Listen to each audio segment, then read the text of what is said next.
Hey, what's up, everybody? Welcome to another episode of the Victorious Ones podcast, the place where gaming meets comics, meets sports, meets movies, as well as inspiration. Inspiration, of course. I'm your host, King Von Jr. King Von Jr. You can follow me on social media on Twitter/X at 301 King Von Jr. You can follow the show's Twitter/X page at VictoryPod1. I'm also on Instagram at Mr. King Von Jr. You can follow the show's Instagram page at Victorious Ones Podcast. I'm also the social media producer for Perfect Plex Talk Radio, of course, hosted by a friend of the program, Mike Knox, on Mondays at 6 p.m. And there's quite a bit to talk about. So, first and foremost, hope everyone enjoyed their, the Resurrection Sunday, Easter, whatever you want to call it. Had a tremendous weekend. It was definitely one for the books, one for the ages, that's for sure. And definitely want to dive into some of those things before we get into the main thing. Keep the main thing, of course, being wrestling. And so first and foremost, my week, my week definitely, weekend, or at least going to the week, definitely kicked off very well. It was definitely great to see, the Dodgers versus Nats, and the Dodgers, of course, crushed the Nats 13-6. That was a bonus. That was huge. And so Dodger blue. I also ordered a Disneyland Dodgers type of jersey. Shout out to Park Friends. Not a cheap plug or nothing, but I'm just saying. I'm definitely excited for it. So, like I said, the Dodgers crushed the Nats 13-6. It was a beatdown. It was great to see Ohtani, Mookie, and Freddie Freeman. Of course, deliver the way they did. Amazing weather as well. So as far as I was concerned, and I was, like I said, it was a good Friday, a great Friday, by the way. And so as far, and then right after that, that was a 1:00 game. So not long after that, of course, I ended up going to see this Resurrection Sunday play at my church called Glory to Glory. So it was about, of course, about Jesus' crucifixion and his resurrection. So going into Resurrection Sunday, Easter weekend, and stuff like that, it was an amazing play. It was mind blowing. It was tremendous. It was definitely enough to really get you to to reflect and appreciate what Jesus did on our behalf. So as far as that's concerned, and so and of course also Resurrection Sunday, like I said, that was, and the thing is, like that was a great, message, at least presentation of itself also. And so, so they just replayed, some of the main points of the play. And so, and like I said, it was just, to witness that, firsthand was outstanding, absolutely outstanding. Shout out to FBCG for that. And also, I want to say that congratulations to the Michigan Wolverines for winning the NCAA championship by defeating UConn men's team. And side note, like I see, some of the memes that I saw on Easter weekend were hilarious. But yeah, like I said, as far as of course, like I said, the Michigan Wolverines ended up winning. Like I said, they beat UConn, and congratulations to UCLA for winning the NCAA championship for the women. Of course, as they end up beating South Carolina, unfortunately, and of course, going to stand 10 toes down with Dawn Staley. And so so as far as that's concerned, I'm not going to let anybody play in my face when it comes to her. Gino's a loser. Just throw that out there. That dude's a clown, and anybody who defends him is one as well. But just throwing it out there, like I said, congratulations to the Wolverines and the UCLA Bruins as well. But yeah, that's pretty much it as far as miscellaneous news. So now it's time to go into keep the main thing. The main thing, as I said before, in terms of this week in wrestling, and we of course we saw that saw that Pat McAfee was revealed as the voice that apparently was in Randy Orton's head the whole time. And to include this in the feud, I'm like, of course, they definitely caught a whole lot of heat, on social media and all across the IWC, wrestling sphere, if you will, and especially with, and the thing is, as I've said before, it's one thing for celebrity involvement. WrestleMania was built off celebrity involvement ever since the beginning. WrestleMania, one of the very genesis of Mania, was built off of celebrity involvement. You had a celebrity that was on the poster, Mr. T. Like the very first WrestleMania, it featured the likes of Mr. T, Cyndi Lauper, Liberace, like you name it, right? But it wasn't at the expense of, the world title. It's not like Mr. T was, was costing, it's not like, it's not like Mr. T was costing Piper, a shot at the championship. It's not like it was anything like that. It was more so, just in terms of Vince, putting everything on the line for WrestleMania to work. So if that meant having celebrities being involved, having Mr. T and Hogan, of course, going out there hosting Saturday Night Live and promoting it and all that type of stuff.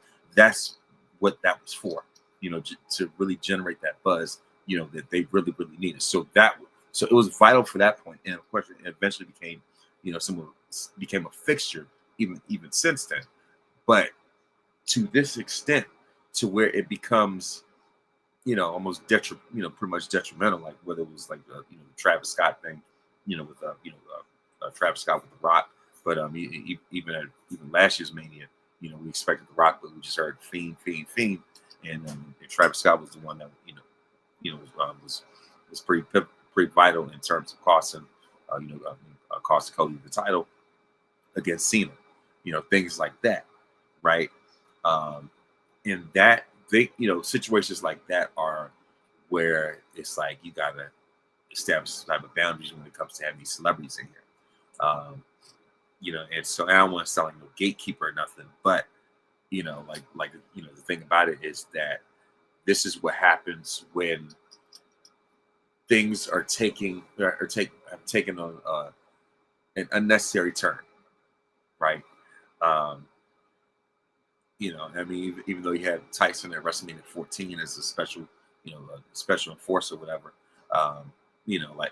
that's one thing. But this right here, like I said, with McAfee, as a former NFL player, to turn announcer, but for him to, to have this type of uncharacteristic involvement, this was completely out of character. I was like, come on now, like y'all are just playing in our face about that. As I've said it before, over and over again. And the thing is, this comes to a point where I'm not an advocate for, wrestling, wrestlers politicking and stuff like that. But it comes to a certain point where you have to take a stand, especially if you're a super top name. And I'll say it like this, as I've said before, and I'll say it again. Stone Cold would have never let Howard Stern play in his face like that. You know what I mean? Whatever, whatever top name you think of, he would have never let, let's say The Rock would have never let David Letterman play in his face like that. Let's just say it like that. You know what I mean? And so for, like I say, for this with McAfee, it just the optics of it, and the thing is, and most importantly, the main thing is that there's a story between Orton and Cody that's already built in, already a well-established story. So you didn't need that type of involvement like that. You really didn't. That storyline spoke for itself. Cody talks about finishing stories. This is a story to finish right here. This speaks for itself, even without Pat's involvement. So that was completely unnecessary. And so, like I said, as far as that, I'll say that it's pretty much like the main highlight in terms of in terms of last Friday's SmackDown, and so as far as that, let me see. pretty much that right there. We see the Wardens ready for WrestleMania, and we saw the Rhea Ripley address Jay Cargill, Meech and B-Fab, and we also saw the look into a feud with Jacob Fatu and Drew McIntyre, and so like I said, once again, of course, of course, Rhea took the time to address Jade, and so it's just like this feud could be worth so much more. And of course, we saw that we had Meech versus Rhea Ripley. Obviously, obviously Rhea won, but of course, of course, that was before, of course, before the attack, attack from Jade and her baddies, and of course, one of the things I got to mention also, was that with the Jade Cargill, of course, it was on Joe Budden's podcast, and I appreciate the way, and of course, I'm gonna give a spotlight for Jade that she so rightfully deserves as well. Jade, like I said, of course, she was on Joe Budden's podcast, and I like how she gave flowers, roses to all the other black wrestlers, right? Especially when it comes to the black women wrestlers, and you can definitely tell that that her and Naomi have an incredible relationship. So that's why the chemistry worked the way that it did. So as far as that, and you could tell, Jade's business IQ. You know what I mean? And how she wanted to incorporate certain things into the company. Such as the baddie section. Whenever WWE comes, wherever WWE goes to town, they at least have a front row of beautiful looking women, and and call them baddies. Well, of course, she called it another term, but we'll just leave it at that. But of course, WWE vetoed that, and I was like, come on now, that's money right there. I know for one thing, Shawn Michaels would have had no problem, had no problem with the baddie section at all. I mean, look at NXT, and so of course, as far as that, and the thing is, it's just like that interview makes you want to, root for Jade even more. And I know a lot of people didn't pick up this Easter egg from the episode. I know I did. I like to be sort of an internet detective sometimes, right? So I noticed that Jade had a particular shirt on. And I zero in on who that could have been, and come to find out, that was a picture of Michael Hayes when he was younger, when he was a Freebird. And I thought that was funny because, I wouldn't put it past Jade to be that petty. And the reason why I say that is because we all know on Unreal, Michael P.S. Hayes, said that Chelsea Green was not main event material, and we all know that put two and two together, that Jade and Chelsea have notoriously been having an online beef, mainly with Chelsea taking shots at Jade unnecessarily, and so when I put two and two together, and so of course, like I said, with Michael, with Michael saying what he said, and Jade, being petty LaBelle that she can be, I said, yeah, that's the way of saying Chelsea ain't no main eventer. That was hilarious. You know what I mean? So yeah, for anybody else that didn't pick that up, hey, look, I'm not sure. I don't know what else. Do what you will with that information. That's all I have to say. So yeah, and like I say, of course, someone like Jade, I give her all the flowers in the world. You know what I mean? And like I say, my respect level for her has gone up significantly, even higher. And so so as far as that, but yeah, but like I say, those are the main points. Some of the main points I wanted to bring up. I wanted to throw that out there as well. For those that didn't see the episode. As a matter of fact, it came on last week.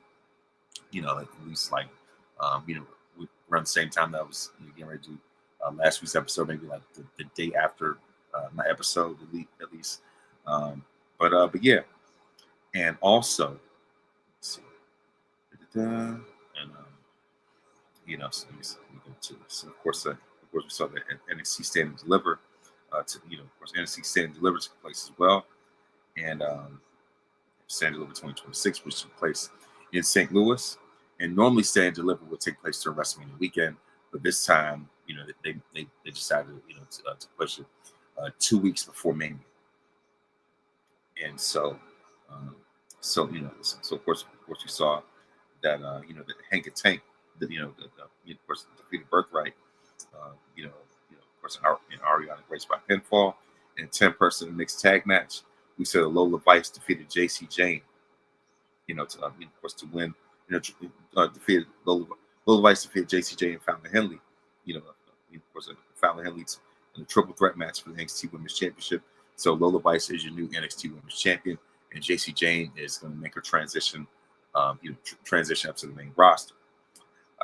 Next up, we have the Vanity Project, as they defeated Los Americanos in a tag team match for the NXT Tag Team Championships. So Ruka defeated Zarya by pinfall, surprisingly. Especially since I guess So Ruka's going to, and Mum's going to be, moving to the main roster pretty soon. But yeah, like I said, So Ruka defeated Zarya by pinfall. Miles Bourne as the champion, he defeated Johnny Gargano, to retain the NXT North American Championship. Of course, Tatum Paxley, as a champion, of course, defeated Blake Monroe, to retain the NXT Women's North American Championship. And last but not least, Tony D'Angelo defeated Joe Hendry, Ricky Saints, and Ethan Page by way of pinfall in a fatal four-way match for the NXT Championship. And so Tony D'Angelo is now the NXT Grand Slam champion. So he's officially the fourth Grand Slam champion. Actually, he's the fourth inaugural, if you will, Grand Slam champion. The first inaugural Grand Slam champion in WWF was Shawn Michaels. And then after that, when it came to WWE, it comes to WWE umbrella. Apparently, Kurt Angle, became like the first official, local WWE, Grand Slam champion. That's what the graphic is showed. And then after that, Bayley is the first women's Grand Slam champion, and then you have Tony D'Angelo as as the NXT Grand Slam champion. So I figure that's the reason why they why they kept Tony on NXT for so long instead of having him do a call up to the main roster, because you had guys that came in after him on NXT who got who moved up to the main roster before him. Even Javon, even Javon Evans, of course got the call up to the main roster sooner than him. Oba Femi, joined the main roster much sooner than Tony D'Angelo. So, I was like, whatever, whatever they got to do. You know what I mean? So as far as that, and I'm saying, of course, next up, of course, I want to talk about, some of the things on Monday Night Raw. Of course, we saw, of course, the main, of course, when it came to, saw that the Liv Morgan and Stephanie Valkyrie situation, like with Liv and Roxanne colliding, and it definitely it's definitely meme worthy, I will say. So you can go show that it's arguably the best women's feud going into WrestleMania. And speaking of women's feuds, there was talks of possibly Asuka versus Io being added to being penciled in for the Mania card. I hope so. And I mean, because that's more than enough material to be WrestleMania worth. Especially with their, like I said, especially with the promos, the videos that they record, backstage, off of WWE programming. I say that this is more than enough for WrestleMania worthy feud and match. I say, yeah. Especially for Asuka to finally get a W at WrestleMania, which she's more than deserving of. Someone, the legend that she is, more than he deserves a WrestleMania W, for all the contributions as it pertains to women's wrestling, as it pertains to, um, the WWE women's landscape. Because the thing is, when you look at the era after the Divas era, with the horsewomen leading the way, Asuka was right there with them. I will always say that. That's why when I do my all-time rankings, when I'm ranking, of course, all four of the horsewomen are in my top 10, and Asuka is right there along with them. So yeah, so for someone of Asuka's caliber, it would be great, great to see her on the main card. But unfortunately, you have streamers like I Show Speed having the main match, but not Asuka, Carmelo Hayes, and Royce Keys. You know what I mean? So I was like, come on now, like what are we doing here? And Nello not having the main match is insane. It's ridiculous. For him to lose a title like that, like come on now, we got to do way better than that. So like I said, when you look at the celebrity involvement with the likes of Pat McAfee and I Show Speed, and like this is where this stuff is starting to you really kind of have, as I said before, you really have to kind of reel it in and just like we gotta have certain boundaries as it pertains to that, because some of this stuff is getting way out of hand. Of course, also when it came to AJ Lee, and that interview segment with of course with first with Michael Cole, and of course eventually Becky Lynch steps in, and and Cole knows what, let me go and just back out of this right now, and for WWE to let AJ say the things that she says, I mean, her delivery, in 2026, it ain't flying,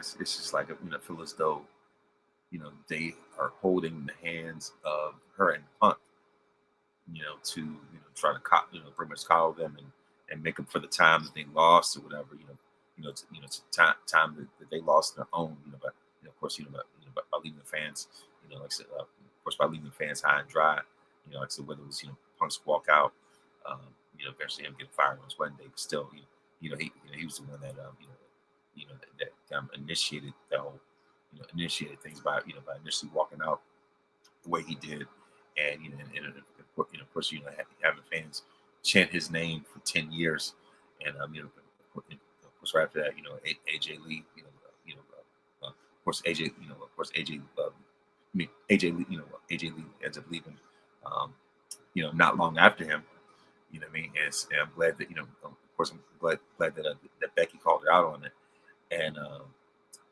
for AJ to bring up Becky's daughter and say that that their daughter's a favorite wrestler, I'm like, Becky had every right to read AJ for filth. She had every right at that moment, really every right to swing on it. You know what I mean? And so, like, yeah, and to be honest with you, at some point, the way someone's booked does have to matter. And of course, I was on a Turnbuckle, Black Wrestlers Turnbuckle Talk, and shout out to Mimi and the rest of them, and especially with DDM. He echoed to me my same sentiments, in the sense of, how is it going to be believable that the same Becky who beat Bianca, the female Cena, in 26 seconds of SummerSlam is struggling to beat someone like AJ, who has had ring rust for 10 years, and that Black Widow that's looked sloppy. And the thing is, AJ was the best of a bad era. She was the best thing going in an otherwise forgettable era. I don't care what nobody thinks about it, and that's very telling, right? So at the time, we thought, that AJ was this trailblazer. She was just head and shoulders above everybody else. But when, but the thing is, but once we saw like the influx of, like I said, of the four horsewomen, of course, the influx of Asuka and, so on and so forth. Eventually later on, of course, later on Bianca, what have you. You know what I mean? Like Bianca, Liv, whatever, Rhea. All these women that came. Of course, that came after the Divas era was over. In an era, where the women's revolution, women will be respected more, taken more seriously, right? Even though AJ was the best of that Divas era, I had a conversation with somebody about this, like last weekend or whatever. Even though AJ was the best of, of otherwise not so great era, will you stack her up with, with battle tested, women in the ring? We stack her up, with women whose athleticism and skill set and even promos and all those things are head and shoulders above her. We stack her up with, women who are, who are higher caliber in the ring. AJ would drown.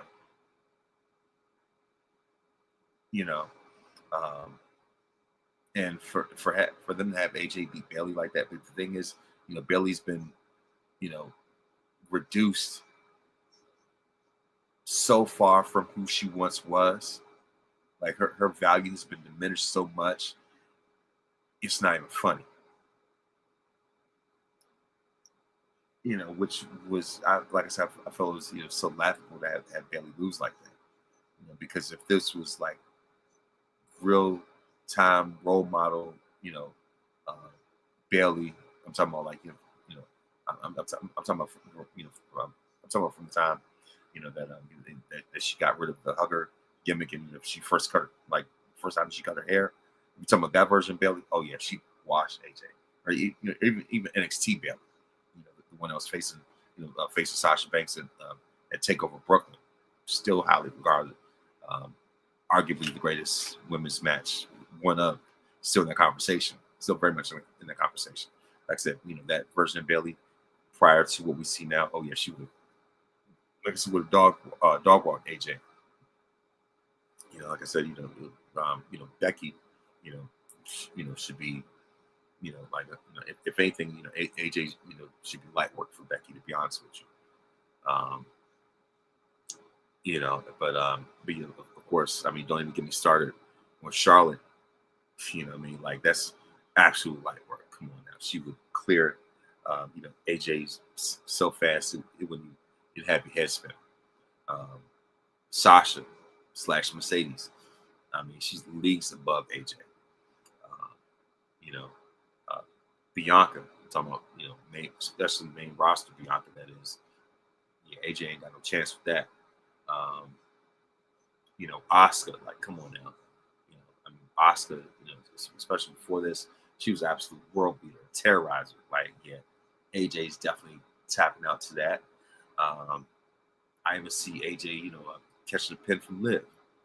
Don't even start on Rhea. So I'm just going down the line of, just going down the line of the women that have come in the era after AJ, and how, how AJ, how AJ, wouldn't stack up very, wouldn't hold up very well. Like her work that, that doesn't age that well.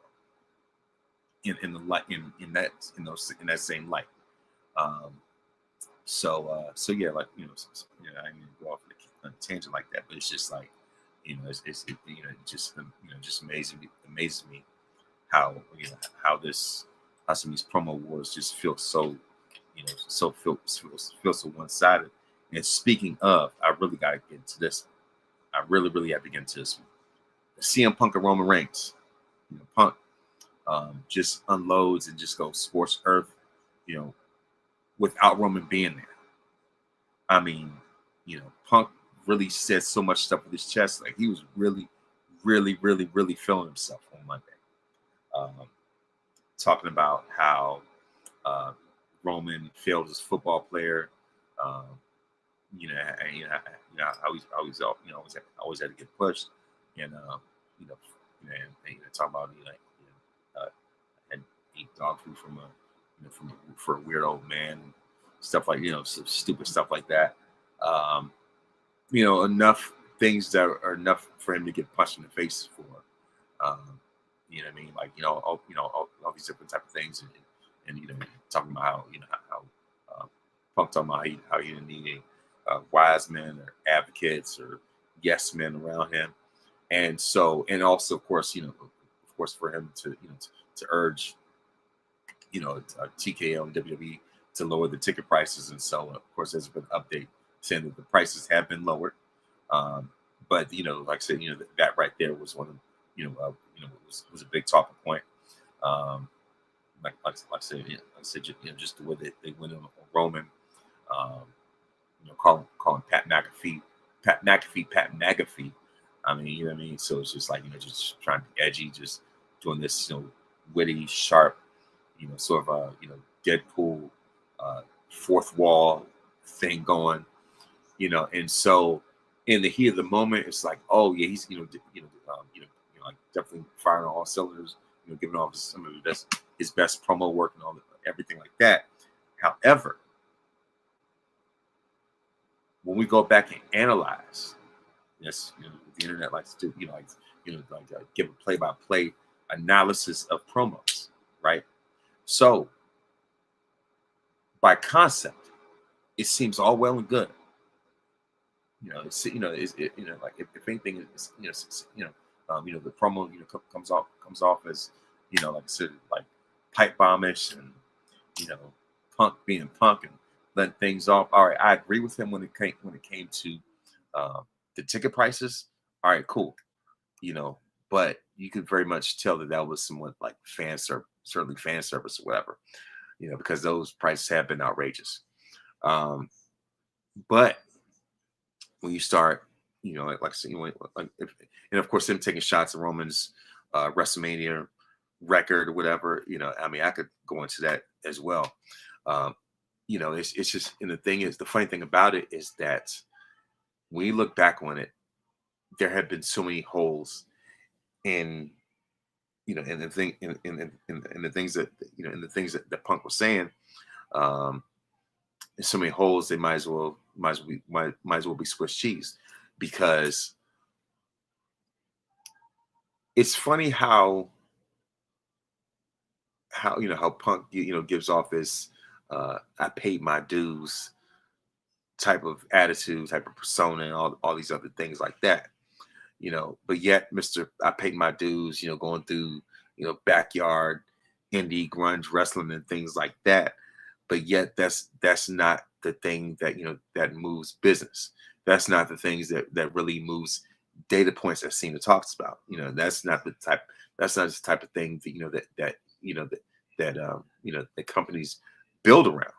Because even when Punk was champion for 434 days, he was still, that title still felt like a silver medal, because he was still in John Cena's shadow. Because Cena was still, even without a title, still being a main eventer, still being a headliner, still selling way more merch. And I give Punk his due. I give him his credit. Like I said, CM Punk, all-time great, whatever. But in light of, like I said, in the era of Cena, like, come on now, like, as I've said before, Punk was basically borrowing Cena's belt for 434 days. John Cena basically John Cena pretty much let Punk borrow his belt for 434 days. Because they didn't start changing the design until The Rock won it, and and he was the one to be like, what, let's get rid of this stupid design and bring in a whole nother one. So if anything, CM Punk is the type of guy who thinks that he's greater than what he really is. And I mean, of course, everybody wants to have their own type of confidence and bravado, what have you, whatever. But once you start dissecting really like digging deep into Punk's resume and things like that, in light of others, it doesn't hold up the way that you think it does. Because for him to, like, I'm against the other stuff too, but for him to take shots at Roman's, football career, saying that he failed. First of all, Roman Reigns was a Division I athlete in college.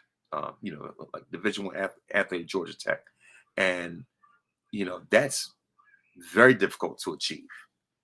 To be a Division I player, and for Roman to do what he did, he was so good that he got drafted in the NFL by the Vikings. And the only reason why his career didn't go any further was because of his leukemia.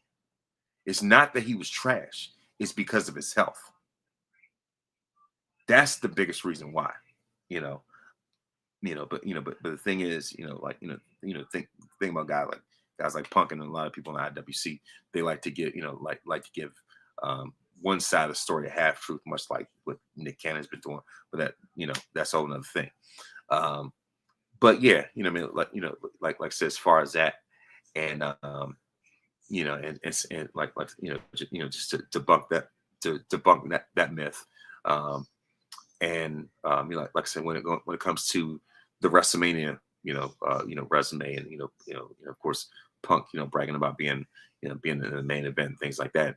Really, the thing about it is funny how the only 2 times that he's been in the main event is because of Roman Reigns, by affiliation of Roman, and for for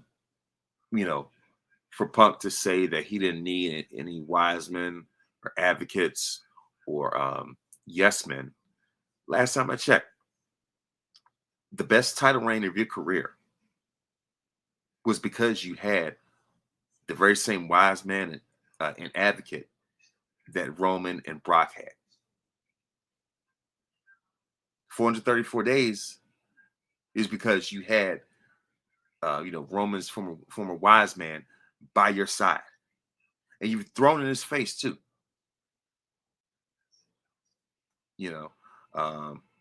So like I said, for him to say that is ridiculous, and also, for him to say that he didn't have any yes men. Last time I checked, didn't you have the Strategy Society where you were cosplaying as Charles Manson, with the long hair and the beard? Yeah, what I mean, like says as far as as far as that, rather Strategy Society, because cosplaying as as some type of almost like a Jesus like figure or whatever, wherever you were trying to do. But even with that long hair and that beard, you look more like Charles Manson than anything else with that. But yeah, like a Strategy Society. Did you have a bunch of yes men around you? Nexus 2.0, did you have yes men around you? And both of those factions were mid. So it goes to show that you're not the type of leader, the type of leader that Roman is when it comes to a group. So what are you talking about? And for him to say what he said about Pat McAfee or McAfee, it would hit harder had you not gone back to the very company that you ran down for years. Had you not crawled back to that very empire that you were trying to destroy on a podcast, it would have hit harder had that not happened. Had you not crawled back to the very empire that that you went out of your way to to disrespect, to denigrate, to create a smear campaign against. But because you burned all your bridges elsewhere, you had no other place to turn to, in the twilight of your career, but to go back to WWE and to laugh it up with that very same quote unquote doofus son-in-law that that you were talking about in that pipe bomb promo.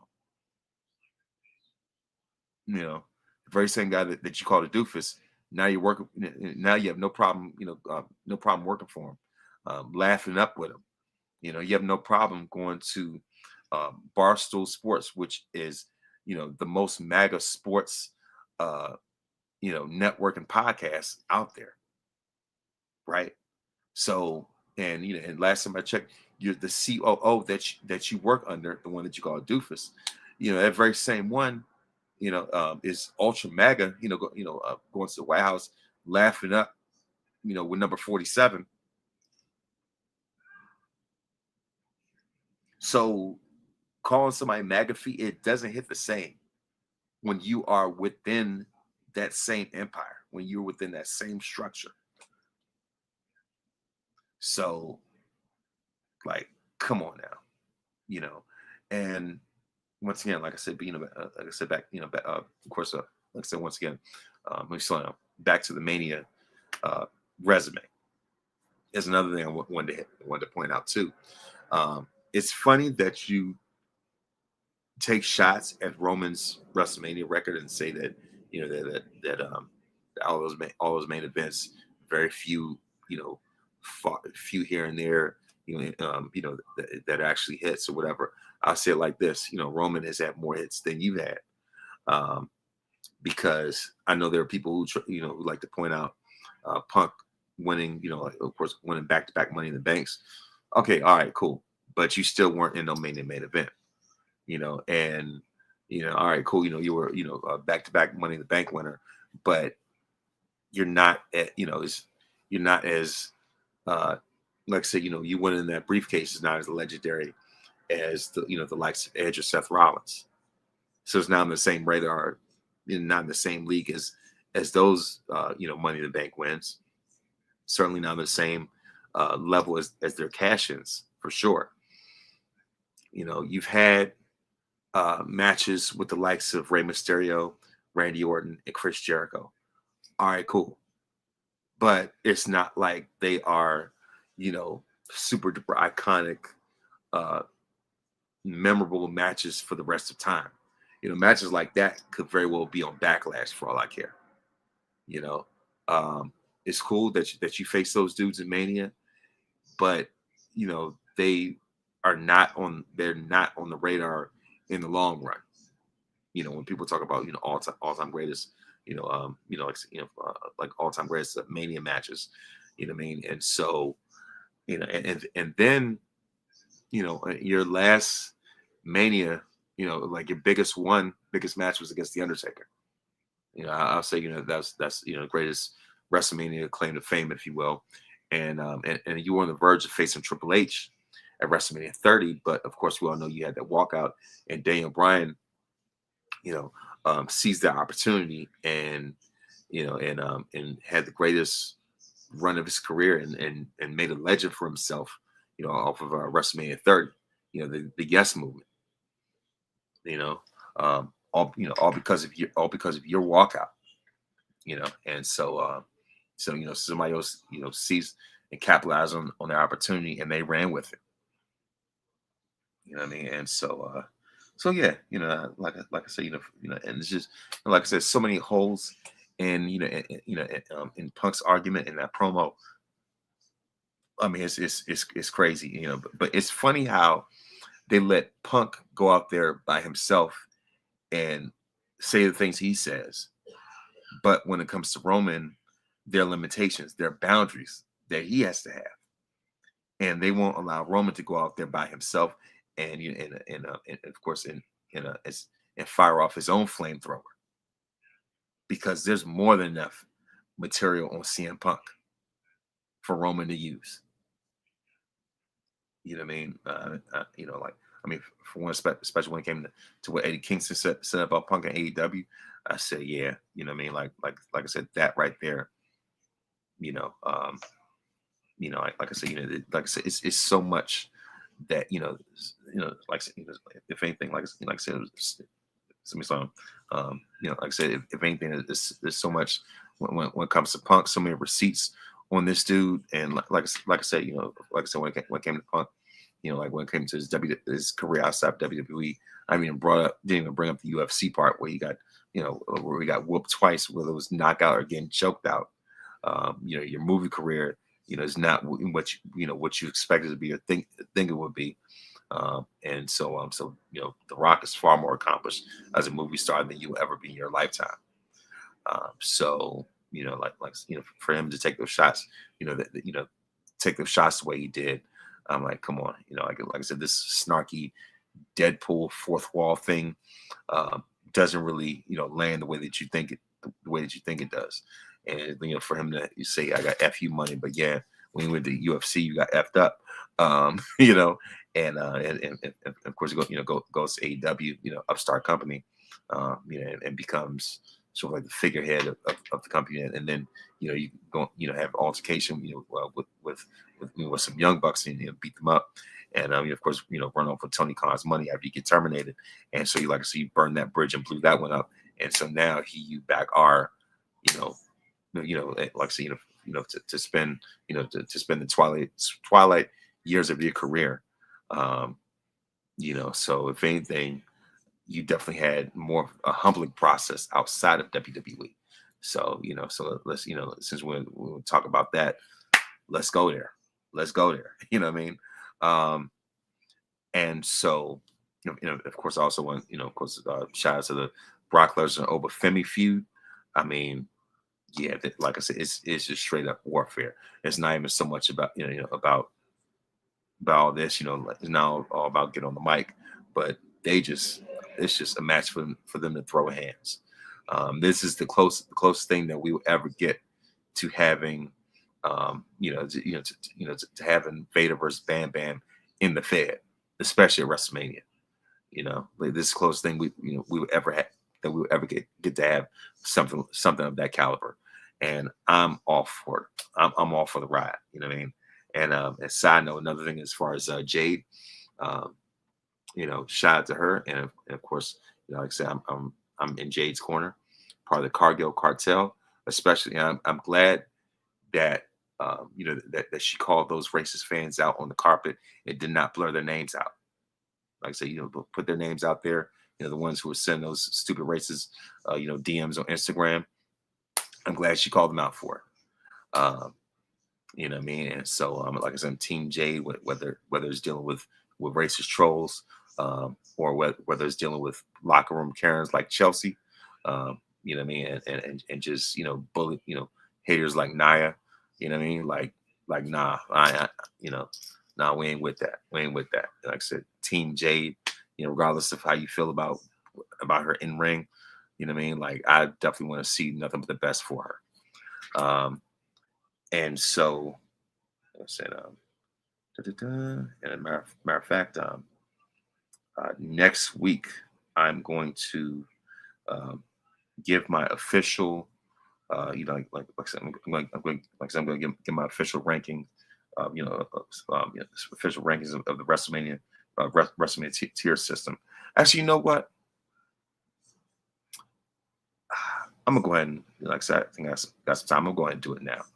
I've been talking about, if anything, I've been talking about for so long.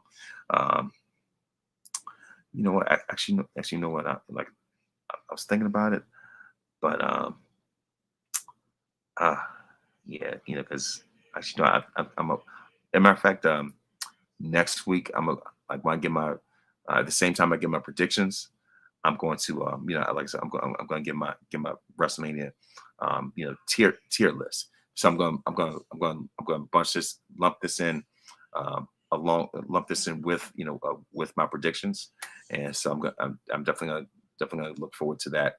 Like I said, please make sure to look forward to that next week. So like stay tuned to that, and so if anything, that's pretty much it. And before I go, of course, I'd like to give birthday shout outs as well. So of course, slow down. Of course, April 7th, NFL legend Tony Dorsett turned 72. Of course, comedy great Bill Bellamy turned 61. Of course, on April 9th, the EST herself, Bianca Belair turns 37. On April 10th, Paul Bearer would have turned 72. Q-Tip from Tribe Called Quest turns 56. Hall of Famer, that is. Q-Tip turns 56. April 11th, Harley Race will turn 83. On that same day, of course, on the same day, Dustin Rhodes or Goldust, of course, turns 57. On April 12th, L. Duncan turns 43. April 14th, Hall of Famer Lita turns 51. And that is it. Of course, that's it. That's it for the birthdays. And and of course, I always like to say that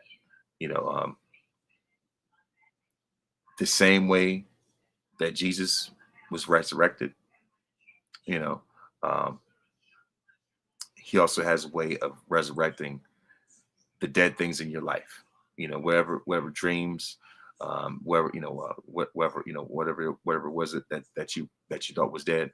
Like that same power that raised Jesus from the dead, and also the way that that Jesus raised Lazarus from the dead. He has the power to to raise your dreams and desires. I speak that for myself as well.